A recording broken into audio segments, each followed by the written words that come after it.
It was just straight out harlotry, immorality. And he said, let us not commit sexual immorality as some did, and 23,000 fell dead in one day. Number 4 is found in verse 9. We're talking about the 5 examples that are given here by the Apostle Paul, relating something that happened in the Old Testament to New Testament Christians. Very interesting that he uses this analogy. In verse 9, nor let us tempt Christ, as some of them also tempted and were destroyed by serpents. That's in Numbers 21, 4 through 9. As they tempted Christ, they spoke against God. Now that is a serious deal. They spoke against God himself. And in that moment, it was just not a good day. As serpents came and the people began to die, they had rejected God. And it's kind of an interesting thing. When they attacked God verbally, they ended up getting serpents. We have to understand, what does the serpent represent? Serpent represents the serpent, Satan himself. So when they attacked him, then they were bitten by serpents, and that door opened. You remember, this is where the brass serpent was lifted up, and when they looked upon it and they believed, they were healed and they lived. Does anybody remember the passage in the New Testament where that is quoted? Yeah, girl in the front row here. John chapter 3. When Jesus talked to Nicodemus and he said, God so loved the world, he gave his only begotten son. That is preceded just 2 verses before, as Moses lifted up the serpent in the wilderness, even so the Son of Man shall be lifted up. And he was referring to this very passage. In other words, there is and there was forgiveness for those who have sinned. There's mercy with the Lord. So in the middle of this warning, there is a revelation of mercy in John chapter 3. The 5th sin that had been committed in the wilderness is listed in verse 10, nor complain.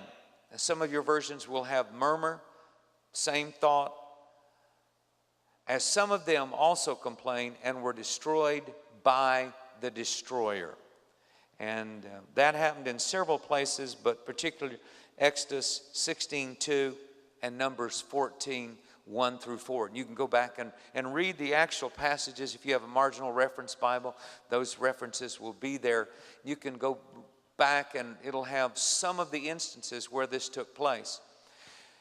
But particularly at the moment when they came to the edge of the promised land and those 12 spies went in and they came back, 10 of them with an evil report, 2 of them with a good report, they began to complain and murmur. And their words were, would to God that they had died in the wilderness rather than be brought here and killed by the edge of the sword. And they began to murmur against Moses and the leadership at that time. And later God would say to Moses, they didn't reject you, they rejected me. You were simply the delivery person, you were giving the message, but their rejection was of me. And murmuring, it's kind of interesting, is put in the same place with sexual immorality, of lusting, tempting Christ.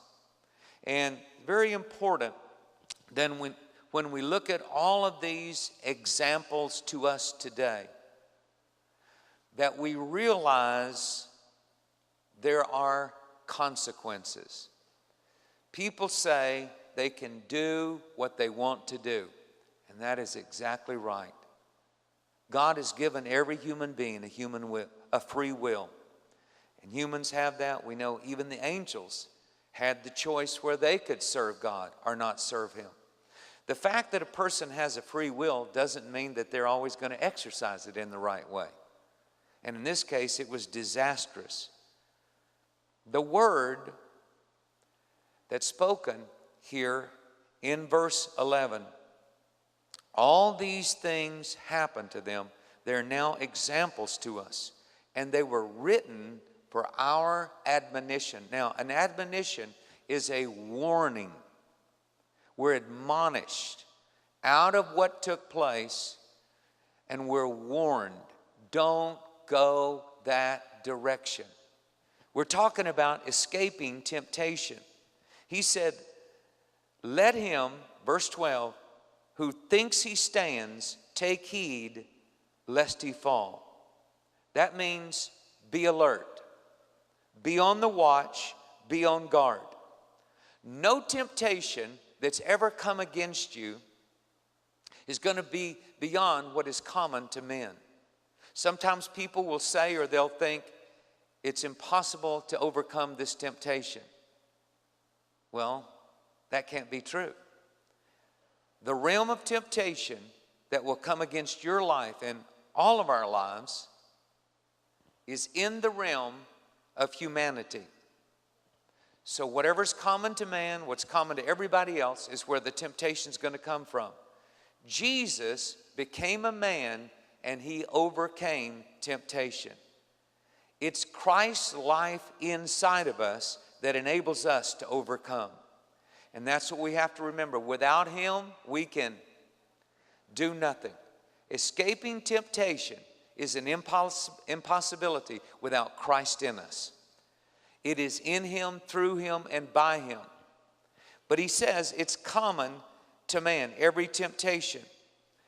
And then he declares, God is faithful. God is faithful. Say it with me. God is faithful. Now, what is he faithful to do according to verse 13 in chapter 10? He will not allow you to be tempted beyond what you are able to resist and overcome. He will not allow you to be tempted, tested, or tried by anything that you cannot overcome. Yeah, that's the response I was looking for. Someone finally got it. He will not allow you to be tempted, tested, or tried above what you are able to resist and overcome. Yeah, we need to celebrate that fact. We know from the outset, whatever you're facing, maybe you're trapped and caught in a temptation and you're coming out of it. Maybe there's something that's presented itself to you, something that you're facing. It's not going to be beyond what you are able to overcome. His overcoming power inside of you is greater than any temptation. The greater one lives inside of you. Overcoming power has been put into us. And then he says, not only will you have the ability to overcome, but he has given you a way or the way of escape. Say, there is an escape. Now, are we escape Christians? Yeah, we're going to escape temptation in Jesus' name. Do we believe in escape theology? How many of you believe in escaping temptation theology? All right, so we're escape theology people. I want to give you some keys that you can dwell on, think about. Hope you've been writing these down. These thoughts and these words will get inside of you. Number one in overcoming and escaping temptation, as I look at this passage just to put it together and help you, as we think about what happened to the children of Israel coming out and them getting into these 5 areas. Let's mention them again. Lust, idolatry, sexual immorality, tempting Christ, and then complaining, or what we would say is murmuring. How do you escape those temptations? Number one, we need to know the consequences, the end result. Many people do not want to talk about the end result. They just want to think it's going to be la-la land no matter what you do. That God's grace will always cover it and there will never be pain or agony over sin. That's a lie. And there are people trying to portray that all over the world right now in preaching, in ministry. And you know what? We need to wake people up, not to condemn them, but to tell them there is a consequence. There is awful pain to children, to family members, to loved ones, to the individuals that are involved. You could imagine what happened when those kids buried their moms and dads in the desert. What happened when they lost their loved ones on that trip. It was a very difficult time for everyone involved. The consequences are laid out. They're not hidden. How do we know the Bible is true? Well, the key to me is fulfilled prophecy. What was spoken came to pass. Both good and bad.